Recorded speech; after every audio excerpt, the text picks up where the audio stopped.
سلامتی ہے، سلامتی ان آنکھوں پر جو ہدایت پہ نظریں جمائے بیٹھی ہیں، سلامتی ان کانوں پر جو ذکر خیر کے منتظر رہتے ہیں، سلامتی ہی سلامتی ان قدموں پر جو ہدایت کی راہ پہ گامزن ہیں۔ السلام علیکم ورحمۃ اللہ وبرکاتہ۔ تمام تعریفیں خدائے بزرگ و برتر کے لیے جو وحدہ لا شریک ہے، نہ کوئی ثانی ہے نہ کوئی ہمسر ہے۔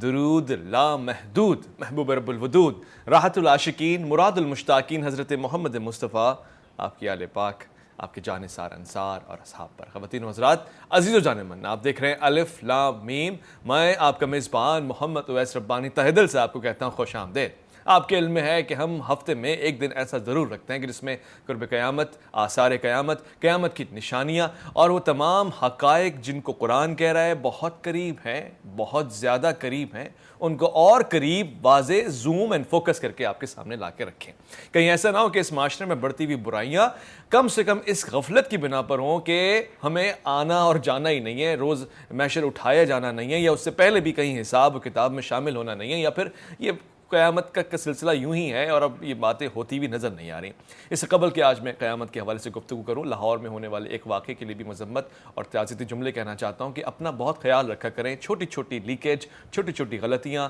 یا چھوٹی چھوٹی ایسی چیزیں جن کو ہم اگنور کرتے ہیں، بعض اوقات بڑے حادثوں کی شکل میں رونما ہوتی ہیں، اور وہ چھوٹی غلطیاں دین کے معاملے میں بھی ایسی ہوتی ہیں کہ بعض اوقات اس کے بڑے خطرناک نتائج نکلتے ہیں۔ قیامت کے حوالے سے گفتگو ہوگی، ہمارے پاس موجود ہیں انتہائی پیارے، دلکش، دلربا اور اپنی گفتگو سے اپنا لوہا منوانے والے اور تحقیق کے اوپر ایک بہت ہی زبردست سی ریسرچ کے اوپر ایک بڑا کام کرنے والے، اس وقت اسلامی نظریاتی کونسل کے ممبر بھی ہیں، ڈاکٹر عمیر محمد صدیقی۔ السلام علیکم ورحمۃ اللہ۔ ساتھ ہی ہم سے تشریف فرمائے ایک اور مہمان جن کا تعلق پاکستان سے ہے، ایران میں پڑھتے رہے ہیں اور اس کے بعد پڑھا بھی رہے ہیں، تفسیر قرآن کے حوالے سے بہت گہرا کام کر رہے ہیں۔ اس کے علاوہ مسجد امام بارگاہ علی رضا میں خطیب اور پیش امام کی حیثیت سے بھی موجود ہوتے ہیں۔ میں خوش آمدید کرنا چاہتا ہوں سید ذیشان حیدر نقوی۔ السلام علیکم۔ السلام علیکم۔ گفتگو آغاز کرتے ہیں۔ سب سے پہلے یہ ذرا ہمیں بتائیے ڈاکٹر صاحب کہ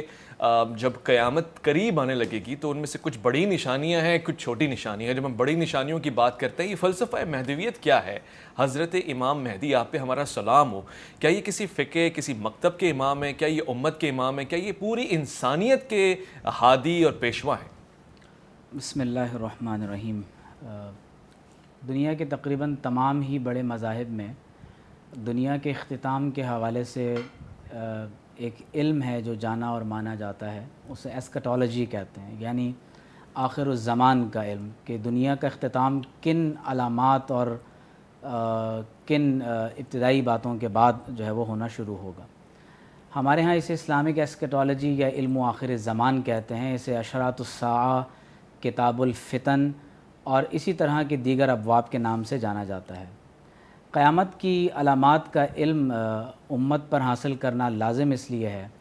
کہ اس کا بنیادی مقصد یہ ہے کہ وہ فتنے جن کا قرب قیامت میں ذکر کیا گیا ہے، ہم ان فتنوں سے خود کو محفوظ رکھ سکیں، اپنے احباب اور دوست، متعلقین اور دیگر افراد کو اس سے محفوظ رکھ سکیں، اور آپ صلی اللہ علیہ وسلم نے جو ڈیفنس اور آفنس اسٹریٹجی احادیث طیبہ میں بالخصوص قرب قیامت کے حوالے سے بیان کی ہے، اس کے پیش نظر ہم اپنے آئندہ آنے والے لاہ عمل کو طے کر سکیں۔ اب آپ دیکھیے کہ حدیث شریف میں نبی کریم صلی اللہ علیہ وسلم نے ارشاد فرمایا کہ حدیث شریف میں ہے کہ حضرت حذیفہ رضی اللہ تعالیٰ عنہ فرماتے ہیں کہ ایک مرتبہ آپ صلی اللہ علیہ وسلم ہمارے سامنے تشریف فرما ہوئے اور ہم اس دوران میں کسی موضوع پر بحث کر رہے تھے۔ تو آپ صلی اللہ علیہ وسلم نے فرمایا ما تذاکرون، تم کس موضوع پر بحث کر رہے ہو؟ تو ہم نے کہا کہ نذکر الساعہ یا رسول اللہ صلی اللہ علیہ وسلم، ہم قیامت کے بارے میں بات کر رہے ہیں۔ تو آپ صلی اللہ علیہ وسلم نے فرمایا کہ قیامت اس وقت تک قائم نہ ہوگی جب تک 10 نشانیاں پوری نہ ہو جائیں۔ تو فرمایا کہ الدخان، دھواں ہوگا، الدجال، دجال کا ظہور ہوگا، الدابہ، وہ دابۃ الارض، وہ جانور ہے جو قرب قیامت میں ظاہر ہوگا، وطلوع الشمس من مغربها، مغرب سے سورج کا طلوع ہونا، حضرت عیسیٰ بن مریم علیہ السلام کا نزول فرمانا، یاجوج اور ماجوج کا ظاہر ہونا، اور 3 مقامات پر زمین کا دھنس جانا۔ اور پھر آپ صلی اللہ علیہ وسلم نے فرمایا کہ ایک آگ ہے جو یمن سے نکلے گی اور لوگوں کو میدان محشر کی طرف ہانک کر لے جائے گی۔ آپ نے کیونکہ بالخصوص امام مہدی علیہ السلام کے حوالے سے سوال کیا ہے، تو میں اس میں 2-3 باتوں کی وضاحت کے ساتھ میں چاہوں گا کہ اس پر ہم مزید تفصیلی بات کریں۔ ہمارے ہاں اس میں اس کو خلافت کے تناظر میں دیکھا جاتا ہے، کیونکہ اہل سنت کے عقیدے کے مطابق جو حضرت امام مہدی علیہ السلام ہیں خلافت راشدہ کے ہی تسلسل میں یہ 12ویں خلیفہ ہوں گے. اس طرح کہ آپ صلی اللہ علیہ وسلم نے یہ بیان بھی فرمایا کہ میرے بعد 12 خلفاء ہوں گے. تو ان میں حضرت سیدنا ابوبکر صدیق رضی اللہ تعالیٰ عنہ سے لے کر جو آخری خلیفہ ہیں جو قرب قیامت میں جن کی ولادت ہوگی، ہمارے ہاں ظہور کا کانسیپٹ نہیں ہے، حضرت امام مہدی علیہ السلام کی مدینہ طیبہ میں ولادت ہوگی اور آپ حسنی حسینی سادات میں سے ہوں گے. اور رسول اللہ صلی اللہ علیہ وسلم نے یہ بات خود واضح طور پر اپنی احادیث کے اندر ارشاد فرمائی ہے کہ ان کا تعلق مدینہ طیبہ سے ہوگا اور وہ ہجرت فرما کر مکہ مکرمہ کی طرف آئیں گے. دوسری اہم بات یہ ہے کہ ہمارے ہاں جو امامت کا عقیدہ ہے وہ عقائد میں سے نہیں ہے، یعنی جو امام مہدی کا کانسیپٹ ہمارے ہاں دیگر مکاتب فکر کے درمیان موجود ہے وہ تصور ہمارے ہاں اہل سنت کے اندر موجود نہیں ہے. ہاں یہ بات ذہن میں رہے کہ ہمارے ہاں بعض لوگوں نے امام مہدی علیہ السلام کے حوالے سے احادیث کا ہی انکار کر دے، یہ بات درست نہیں ہے. تقریباً 50 سے زائد روایات ایسی ہیں اہل سنت کی کتب میں جو حضرت امام مہدی علیہ السلام کی ولادت اور پھر قرب قیامت میں آپ جس طرح سے اسلام کا غلبہ فرمائیں گے اس سے متعلق. حدیث شریف میں ہے کہ آپ صلی اللہ علیہ وسلم نے فرمایا کہ المہدی منا اہل البیت، فرمایا کہ امام مہدی علیہ السلام اہل بیت میں سے ہوں گے، وہ ہم میں سے ہوں گے، اور اللہ تبارک و تعالیٰ ایک رات میں ان کے لیے تمام تر معاملات کو درست فرما دے گا. اور حدیث شریف میں آتا ہے کہ المہدی منا اجل الجبہہ، حضور علیہ السلام نے فرمایا کہ آپ کی روشن پیشانی ہوگی، آپ کی جو بینی شریف یعنی ناک مبارک ہے وہ اونچی ہوگی، یملأ الارض قسطا وعدلا، آپ زمین کو عدل اور انصاف سے بھر دیں گے، کما ملئت جورا و ظلما، جیسے کہ زمین ظلم اور ستم سے بھری ہوئی ہوگی، اور اس زمین پر آپ تقریباً 7 برس تک رہیں گے. بعض روایات میں اس کا ذکر بھی ہے کہ آپ کے دائیں گال پر ایک تل بھی ہوگا، اور آپ علیہ السلام کی یہ عادت ہوگی کہ آپ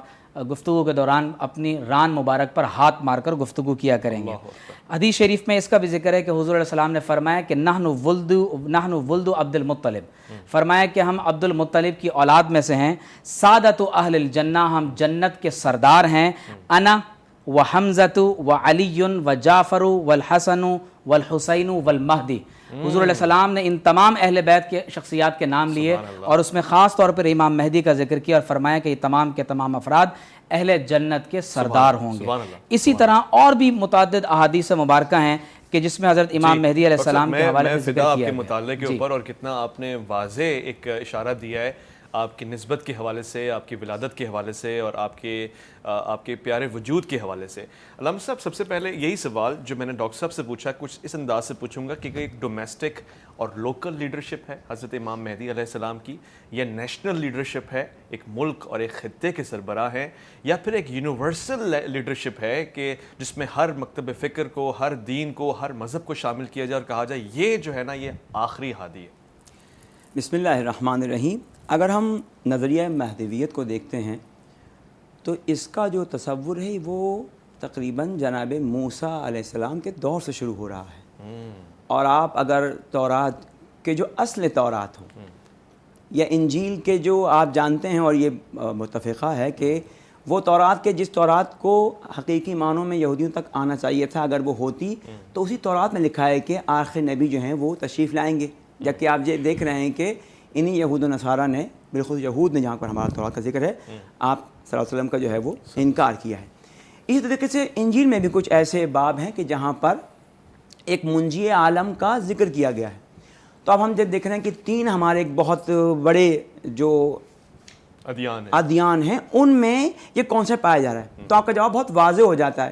کہ یہ کسی خاص فرقے یا کسی خاص مذہب یا کسی نہیں، بلکہ یہ انٹرنیشنل ایک ایسا نظریہ ہے کہ جس پر تمام لوگ، ہاں اس میں جزیات میں واقعاً فرق ہے. جیسے قبلہ نے فرمایا کہ جیسے اب علیہ السلام کے درمیان جو ہے وہ آپ جو ہے وہ متولد ہوں گے اور مدینے میں پیدا ہوں گے، مکے میں آ کر باقاعدہ اعلان کریں گے اس وقت اپنے آنے کا. لیکن جہاں اہل تشیع حضرات ہیں وہ کہتے ہیں نہیں، وہ جو ہے وہ آج سے 1000 کچھ سال پہلے متولد ہو چکے ہیں، امام عسکری کے جو ہے وہ بیٹے ہیں. تو اب ان میں کوئی مشکل نہیں ہے، ٹھیک ہے. لیکن ہاں جو مین کانسیپٹ ہے وہ بالکل کلیئر ہے کہ پوری دنیا کو ایک منجی کی تلاش ہے کہ جس کے لیے لوگ منتظر ہیں اور یہ سلسلہ ہدایت ہے خدا کی جانب سے ہے. ایسا ہو سکتا ہے, ایک چھوٹا سا سوال ہے, عاجزانہ سوال ہے, ہم سب مل کے کسی لیڈر کو چوز کر لیں, من جانب خدا نہ ہو, من جانب امت ہو, من جانب عوام ہو, تب بھی تو وہ لیڈرشپ یونیورسل ہو سکتی ہے. یہی تو سب سے بڑا جھگڑا ہے کہ جب ہم دین کے معاملے میں آتے ہیں تو ہمارے نظریہ چینج ہو جاتا ہے. آپ دیکھیے اپنے اعتبار سے ہم دیکھیں, اگر کسی بھی فیلڈ میں لے لیجیے آپ, تو اگر آپ کہیں گے جی ہمیں کسی نیرو کے کسی ایک بڑے آپشن کروانا ہے, تو تمام بورڈ بیٹھے گا اور ایک بڑے کا انتخاب کرے گا. یعنی آپ کسی بھی فیلڈ میں دیکھیں, چاہے وہ میڈیکل ہو, چاہے وہ کنسٹرکشن ہو, ہم یہ دیکھتے ہیں کہ ہر فیلڈ میں جو ہے اس فیلڈ کے اسپیشلسٹ کی طرف اشارہ کیا جاتا ہے. لیکن جب دین کا معاملہ آتا ہے تو ہم کہتے ہیں دین میں تو ہم کافی ہیں. جیسے کہ تاریخ میں بہت بڑے بڑے ایسے حادثات ہوئے ہیں, لیکن دین جو ہے وہ کس کا بھیجا ہوا ہے؟ خدا کا بھیجا ہوا ہے. اور جب خدا نے دین کو بھیجنا چاہا تو اس سے پہلے کہ ہدایت لینے والے آئیں, غور کیجئے گا, یعنی ابھی کوئی ہدایت لینے والا نہیں ہے, جو پہلی مخلوق آئی ہے وہ ہادی آئی. تو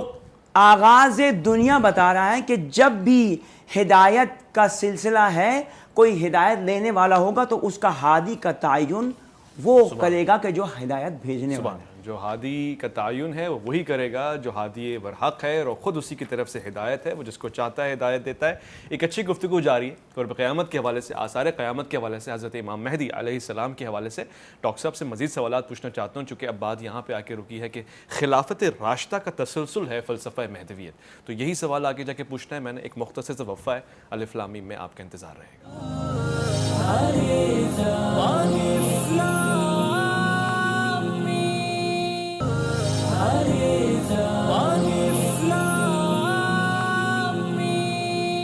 خوش آمدید. الف لام میم میں گفتگو جاری و ساری ہے قرب قیامت کے حوالے سے, آثار قیامت کے حوالے سے, اور فلسفہ مہدویت کو سمجھنے کے لیے آج گفتگو کر رہے ہیں. ڈاکٹر صاحب نے ایک اچھا نقطہ ہمارے سامنے بیان فرمایا کہ یہ جو فلسفہ مہدویت ہے یہ تسلسل ہے خلافت راشدہ کا, جس کو ہم ظاہر سمجھتے ہیں, جانتے ہیں, پہچانتے ہیں ان کے اعمال سے بھی اور اس حیثیت میں بھی کہ ایک بہت بڑا رول ماڈل کا سلسلہ ہے. مگر ڈاکٹر صاحب سوال یہ پیدا ہوتا ہے کہ خلافت راشدہ تو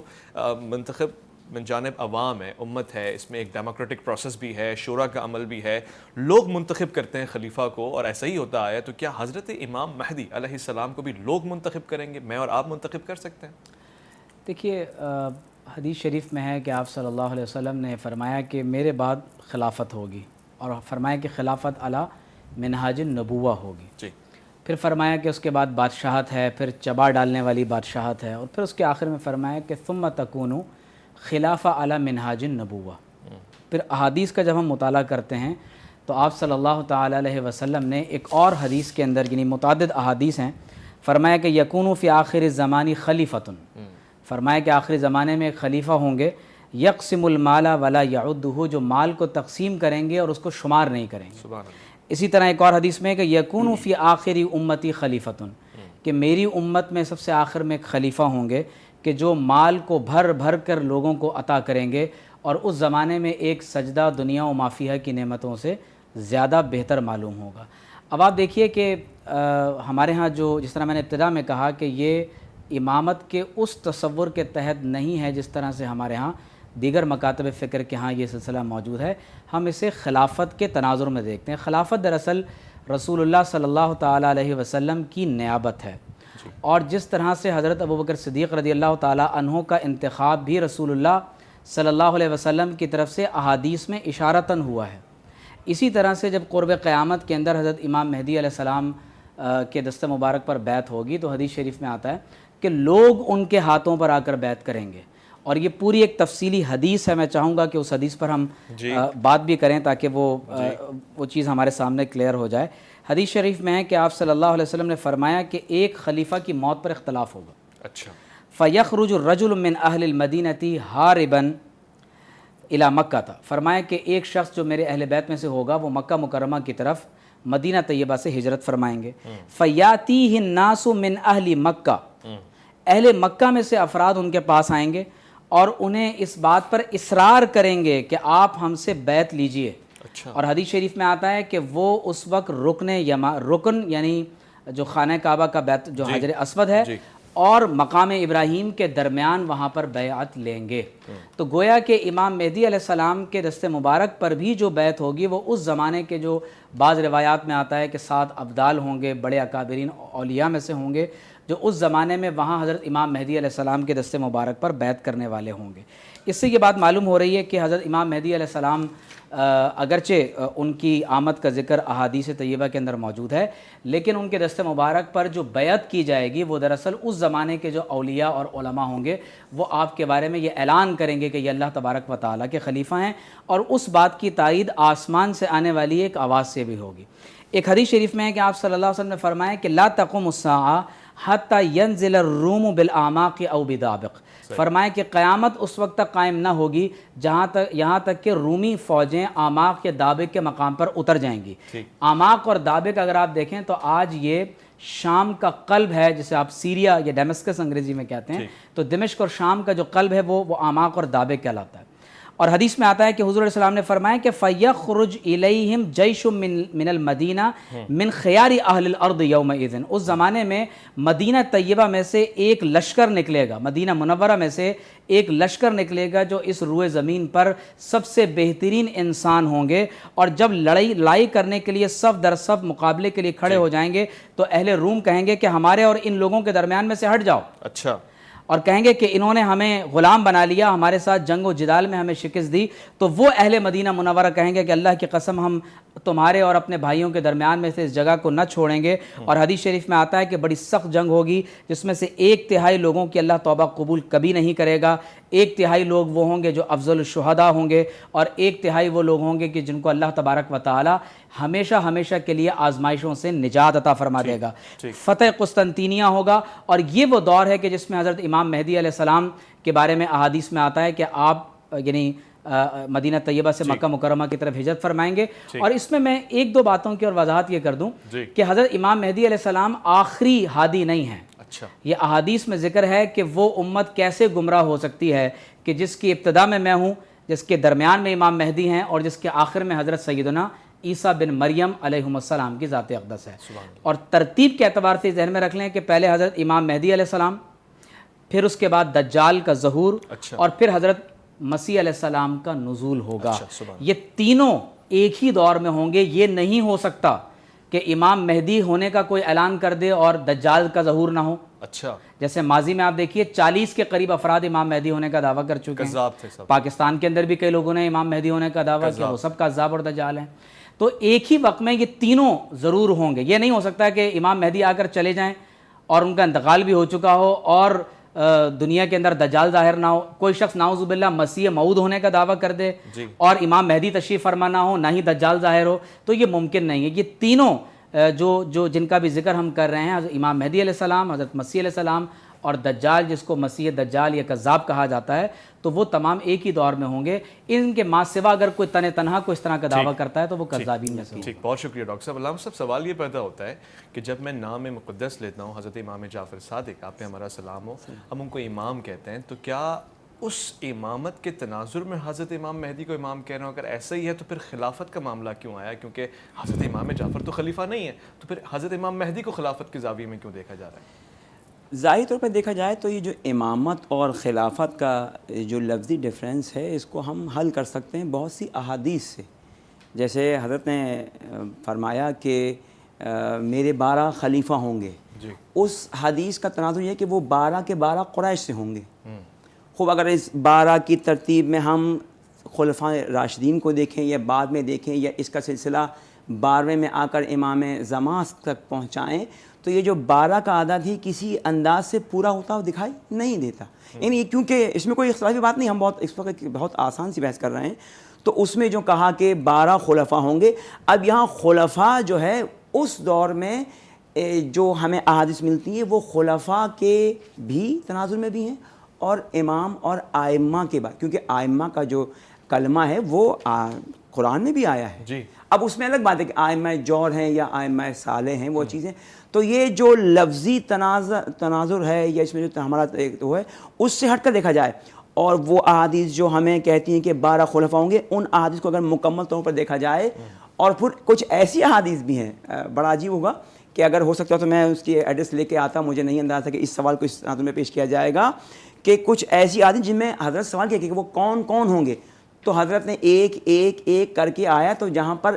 چھٹے امام کا بھی ذکر آیا اور آخر آتے آتے کہا کہ جو آخری ہوگا وہ میرا ہم نام ہوگا, میرا ہم کنیت ہوگا. تو اگر اس کو ہم اس تناظر میں دیکھتے ہیں کہ جیسے ہم چھٹے امام کو امام جعفر صادق کہتے ہیں, اسی تناظر میں جب اگر ہم اس حدیث کو ان 12 خلفاء میں قریش سے ربط دیتے ہیں تو ہم یعنی اس میں کوئی ایسی بات نہیں ہے. تو اب اس 12ویں کے اعتبار سے جب ہم اس چھٹے کے بعد 12ویں تک آتے ہیں, تو جیسے ہم نے امام صادق علیہ السلام کو امام کہا ہے, اور دیکھیے یہاں پر بھی امام مہدی علیہ السلام کو امام کہا گیا ہے. اور اگر اسی حصے میں آپ دیکھیں, چاہے خلفاء راشدین کی, میں قبلہ کے اس بات پر اپنی بات کو بڑھانا چاہوں گا, تو کسی بھی خلفاء راشد نے یا اس کے بعد جتنے بھی آئے, اب ان 12 میں کون سے عدد کہاں پورے ہو رہے ہیں, کسی بھی خلیفہ نے اپنے آپ کو امام نہیں کہلوایا. ممکن ہے فاروق اعظم کہلایا ہو, صدیق اکبر کہلایا ہو, امیر المومنین کہلوایا ہو, امیر المسلمین کہلوایا ہو, لیکن نہیں ملتا. ایک سوال کی جسارت کرنا چاہ رہا ہوں, آزادانہ سوال ہے. حضرت امام جعفر صادق نے خود کو خلیفہ نہیں کہلوایا, تو وہ جو حدیث ہے وہ تو کہہ رہی ہے 12 خلیفہ ہوں گے. جی جی, میں نے کہا نا, جہاں یہ خلیفہ کا جملہ آیا ہے وہاں خلیفہ کے ساتھ آگے آیا ہے کہ وہ 12 کے 12 قریش ہوں گے. تو یہ جو میں نے آپ سے پہلے کہا کہ یہ جو ہم خلیفہ اور امام کو الگ کر رہے ہیں, اگر ان کو ملا کر احادیث سے تولا جائے تو پتہ لگے گا بھائی یہ جو خلیفہ ہے یہ وہی امام ہے. ہاں, اس کو لفظوں میں آ کر ہم نے الجھا دیا ہے, ایسا مسئلہ ہے. ورنہ اگر آپ دیکھیں, اگر ہم کہتے ہیں امام علی علیہ السلام, امام حسن علیہ السلام, امام حسین علیہ السلام, یہاں تک تو سب امام تمام فقہ یا تمام جو ہمارے مقاصد فقہ کہتے ہیں. اس کے بعد ایک دم سے جو یہ کہوں گا, بہت مؤدبانہ کہوں گا, یہ جمپ آئی یہاں سے پھر آ جاتی ہے. اب اگر ہم کہتے ہیں امام صادق علیہ السلام, وہ بھی امام, اب یہاں سے امام, پھر امام مہدی علیہ السلام. تو آپ دیکھیں اس میں یہ جو امام کا جملہ ہے یہ تاریخ میں ملتا ہے. یعنی اب رسول کی بڑی اہم حدیث ہے متفق کہ الحسن والحسین امامان قام وقعدہ, یہ آپ کی حدیث ہے, بیٹھے ہوں یہ کھڑے ہوں آپ امام ہیں, امامان, سبحان اللہ. تو آپ کے ذہن اقدس سے نکلا یہ دونوں امام ہیں, یعنی ہم امام کا کلمہ حضور کے ذہن اقدس سے تاریخ میں. ٹھیک, واضح ہو گیا. سوال بھی بہت سارے ہیں, اور ایک سوال تو ایسا ہے جو میں پوچھنا چاہتا ہوں آزادانہ انداز سے, طریقے سے, میری اپنی فہم کے لیے, ادراک کے لیے, سمجھ کے لیے, بوجھ کے لیے, مگر اس کے لیے ایک مختصر توفع الف لام میم میں لوٹ کر آئیے گا, آپ کا انتظار ہے.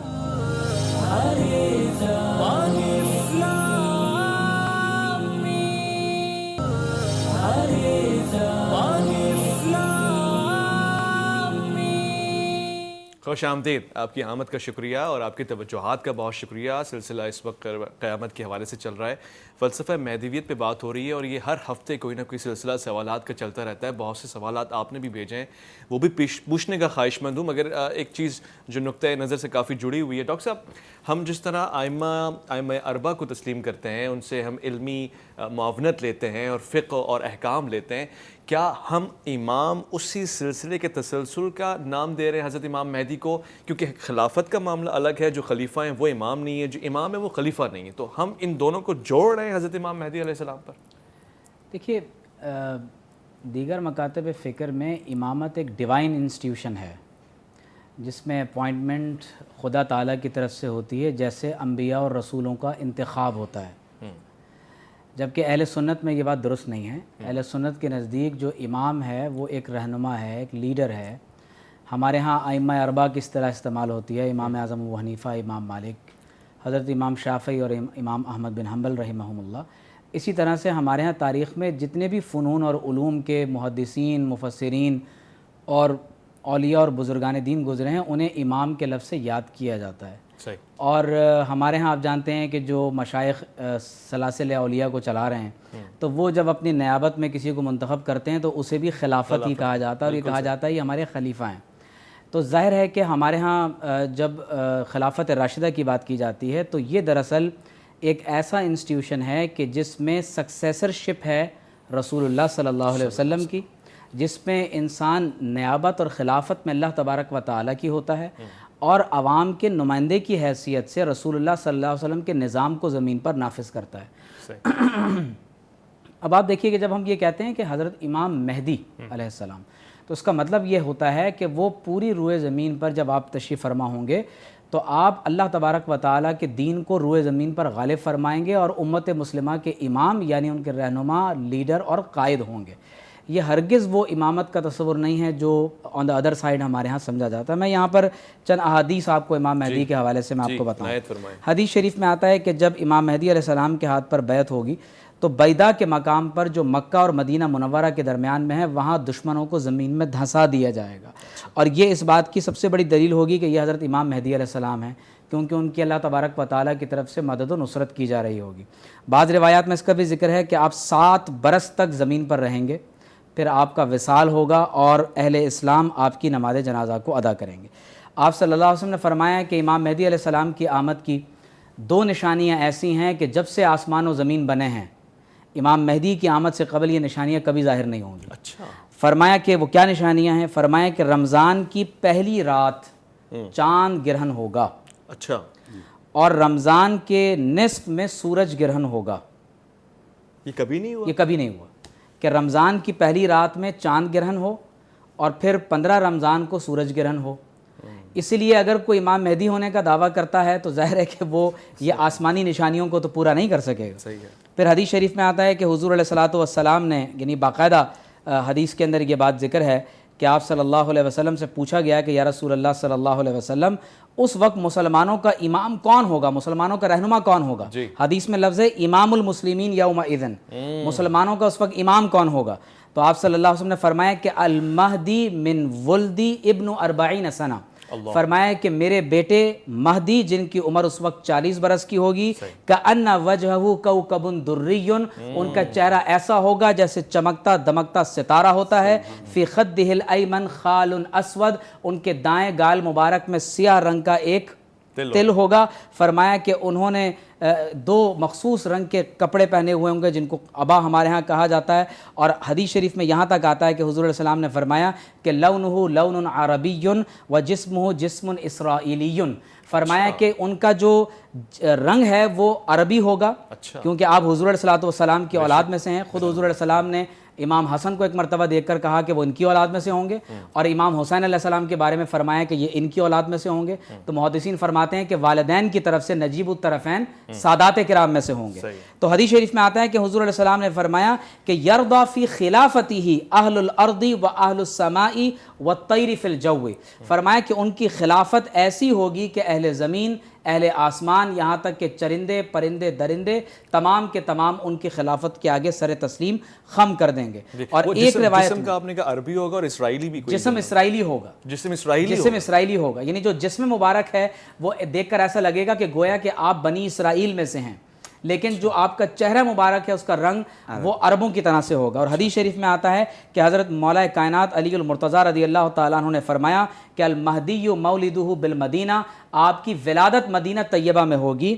من اہل بیت النبی صلی اللہ علیہ وسلم، حضور علیہ السلام کے اہل بیت میں سے ہوں گے، ان کا نام مبارک حضور علیہ السلام کے نام پر ہوگا، ان کے والد کا نام حضور علیہ السلام کے والد کے نام پر ہوگا، ان کی والدہ کا نام حضور علیہ السلام کی والدہ ماجدہ کے نام پر ہوگا، بیت المقدس کی طرف ہجرت فرمائیں گے، ان کی داڑھی مبارک سخت گھنی ہوگی، اور ان کی آنکھیں ایسی ہوں گی جیسے حضور علیہ السلام کی مبارک آنکھوں کو دیکھ کر لگتا تھا کہ گویا کہ سرما لگا ہوا ہے۔ تو فرمایا اکحل العینین براق الثنایا، ان کے جو سامنے کے دانت ہوں گے وہ نہایت ہی چمکدار ہوں گے، اور آپ کے جو چہرہ مبارک میں ایک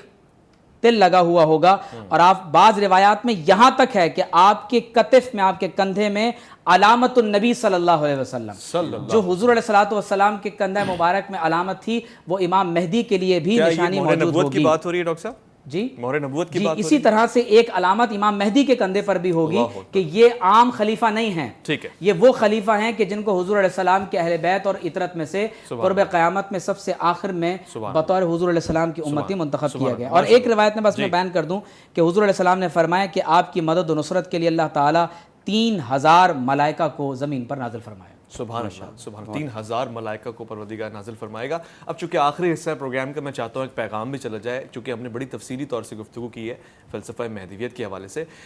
یہ سمجھنا چاہتا ہوں کہ ہمیں کیا کرنا چاہیے، ہماری ذمہ داری کیا ہے؟ آیا انتظار کیا جائے، لوگوں کو باخبر کیا جائے، یا خود بے خبر رہا جائے اور منشاء الہی پر چھوڑ دیا جائے کہ جب یہ 15ویں رمضان کو سورج گرہن ہوگا اور پہلی رمضان کو چاند گرہن ہوگا تب تک بیٹھے رہیں؟ جی نہیں، ایسا ہے کہ انتظار فرج یہ بھی ایک باقاعدہ روایت ہے، عبادت ہے، یہ باقاعدہ پیغمبر گرامی سے اس مشہور حدیث ہے۔ اب اس انتظار کا بھی ایک فلسفہ ہے، یعنی منتظر رہنا جو ہے،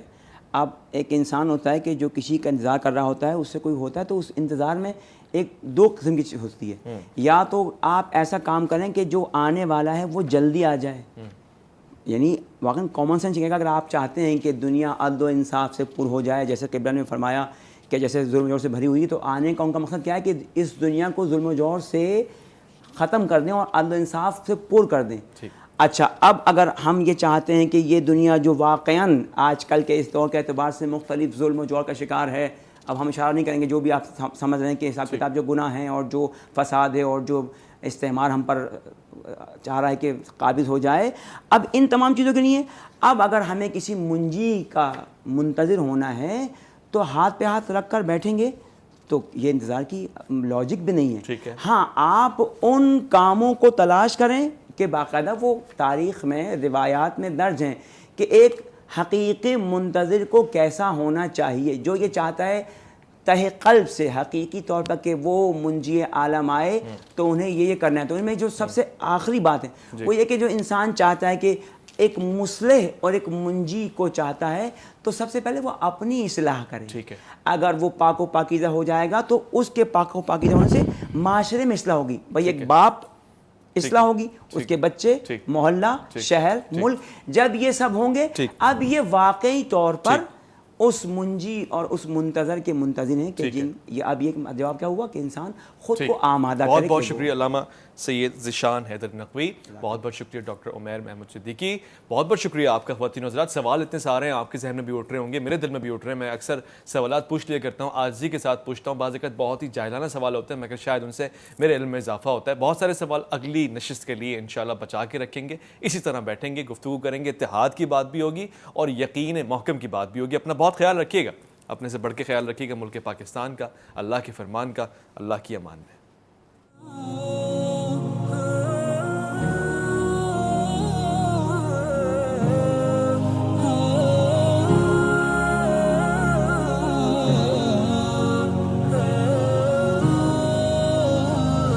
Hare